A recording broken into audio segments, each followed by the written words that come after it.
Quizás la mayoría de ustedes sepa que antes de ayer se estrelló un avión brasileño de Embraer, de la empresa Embraer, en la región rusa de Tver, con 10 personas a bordo. Eran 7 tripulantes y 3 pasajeros.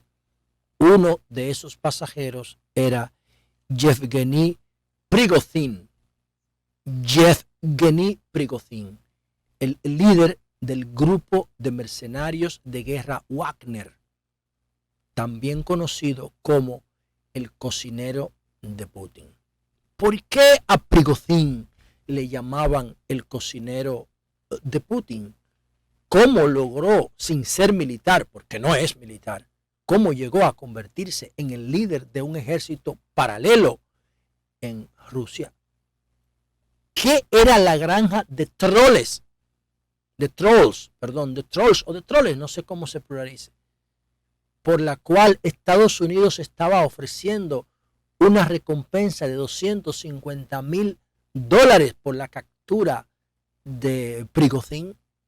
¿Cómo este tipo pasó de vender hot dogs en las calles frías de Rusia a convertirse en la mayor influencia militar rusa en la guerra de Ucrania? ¿Por qué Anthony Blinken, el secretario de Estado de Defensa norteamericano, celebró la rebelión de Prigozhin diciendo que significaba una brecha en el control de Putin sobre Rusia y sus fuerzas militares? ¿Qué fue lo que enfrentó a Prigozhin con Putin y el ejército ruso?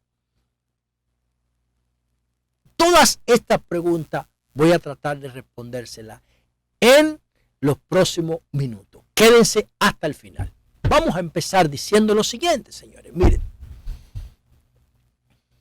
a mí me preocupa mucho el poder que tiene Vladimir Putin en Rusia, porque en Rusia no hay institucionalidad, no hay separación de poderes, como en Estados Unidos, que sí las hay.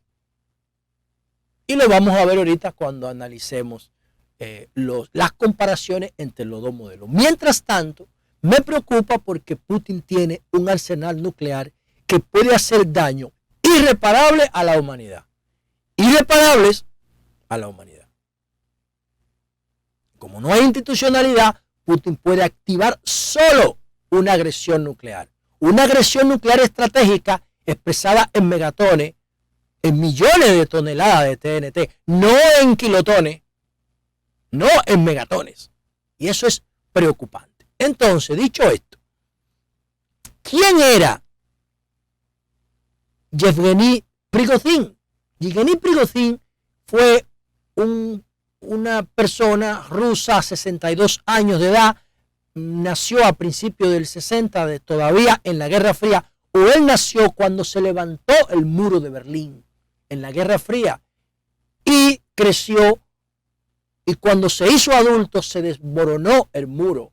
Cuando se hizo adulto, ya era una persona mayor, el muro se derrumbó en noviembre del 89. Entonces, cuando cae el muro de Berlín, este señor estaba vendiendo hot dogs en las calles de Rusia, pero era un seguidor de Vladimir Putin. Y cuando, no quizás seguidor de Putin, porque Putin no pertenecía a la esfera de influencia de Moscú, pero cuando Putin llega al poder, este señor hace conexión con Putin y entonces pasa de tener los carritos de hot dog a tener una cadena de restaurantes a la que Putin visitaba. Miren ahí la foto de Vladimir Putin comiendo de mano de Prigozhin, que no solamente pasó de vender hot dog en las calles a tener restaurantes a los que Putin y su gabinete asistían. No, es que empezó a convertirse en el principal proveedor de comida y de insumos militares para el ejército ruso, sin ningún tipo de concurso, porque Putin lo decidió. porque Putin es lo que decide, quien decide todo en Rusia.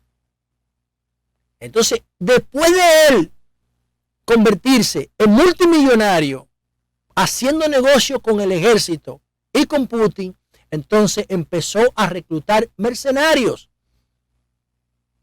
agrupados en un grupo paramilitar conocido como Wagner, que Putin utilizó como un ejército personal para mandarlo a misiones específicas y pagarle con dinero ruso. Ustedes están escuchando lo que yo estoy diciendo.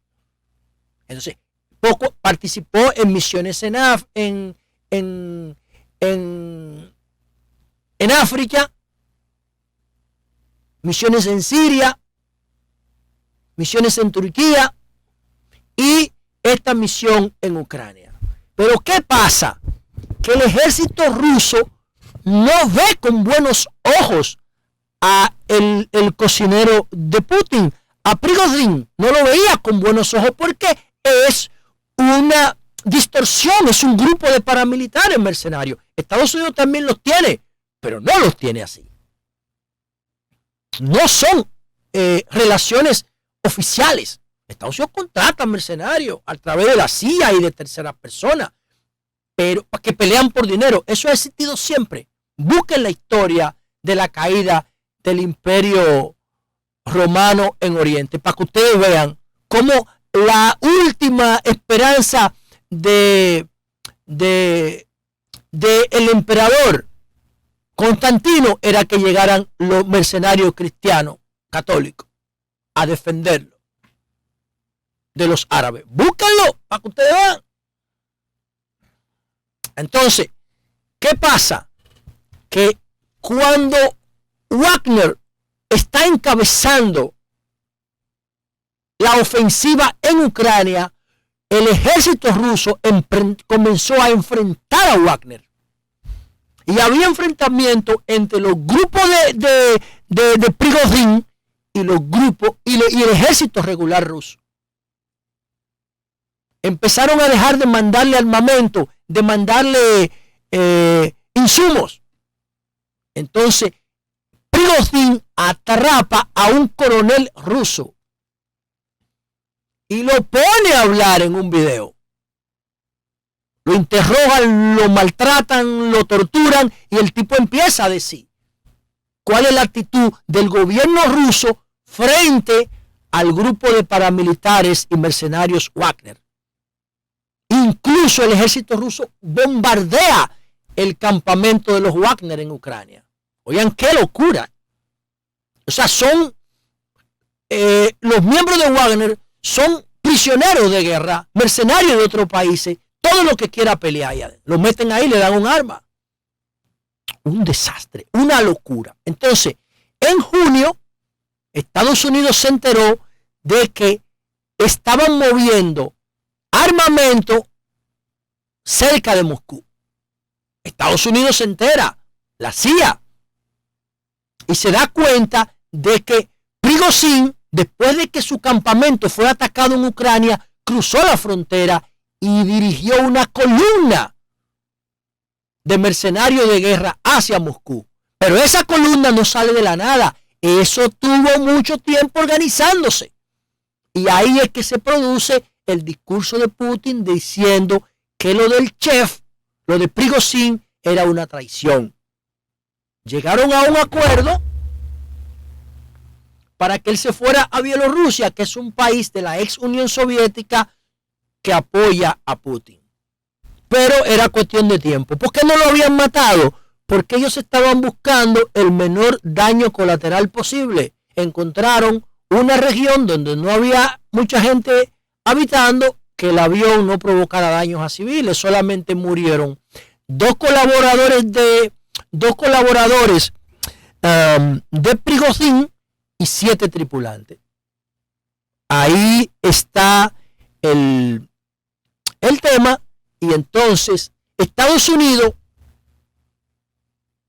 no se siente mal con esto, porque Estados Unidos sabe, como dijo el secretario de Defensa Anthony Blinken, de que eso es una fisura en la autoridad y en el gobierno de Putin. Pero además Estados Unidos estaba buscando a Prigozhin ofrecía una recompensa, mírenlo aquí, ofrecía una recompensa de $250,000 por su captura, por el papel que jugó Prigozhin en el fraude de las elecciones del 2016, donde ganó Trump, y del 2018, las elecciones de medio término en Estados Unidos, a través de una estructura de trolls que tenía Prigozhin en internet, hackeando los sistemas electorales norteamericanos.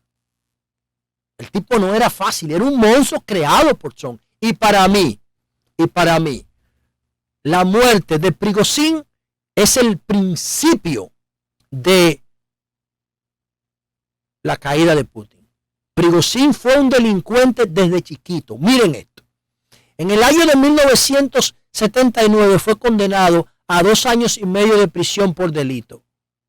Luego fue condenado a 13 años de prisión por robo agravado y fraude. Luego fue sentenciado por delito de robo con prisión suspendida. En 1988 fue indultado y liberado en 1990 por delitos de robo y participación de delitos de adolescente. Buscado por el FBI desde el año 2022, el año pasado, por delitos de conspiración para defraudar a Estados Unidos. Entonces, ese es el perfil de ese tipo. Lo que a mí me preocupa, realmente lo que me preocupa es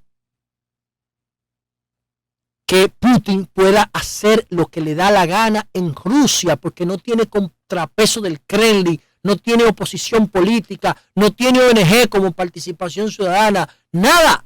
Todas las redes sociales las paga él, las controla él, las manipula él. Puede hacer lo que le da la gana en su país.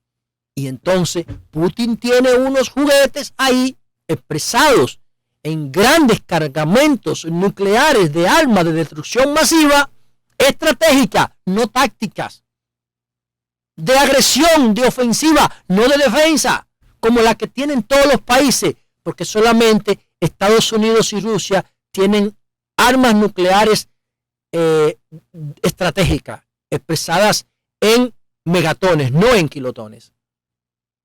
Y con un botón, Putin puede hacer desaparecer una ciudad como París, donde se van a celebrar los Juegos Olímpicos del año que viene. Y a mí eso me preocupa muchísimo, porque Putin puede cometer agresiones irreparables en contra de la humanidad. Es un perfil envejecido, es un perfil enfermo, es un perfil ególatra, es un perfil guerrero que nunca ha perdido una guerra. Nunca. Y está perdiendo dos al mismo tiempo. Está perdiendo la batalla personal interna y está perdiendo la guerra de Ucrania, de una provincia que él considera de Rusia. Es un tipo acorralado. ¿Y qué pasa con los animales acorralados? Porque para mí Putin tiene un comportamiento animal poco civilizado. ¿Qué pasa cuando los animales están acorralados? Te van a atacar. Y yo tengo miedo de que Putin nos ataque a todos como humanidad.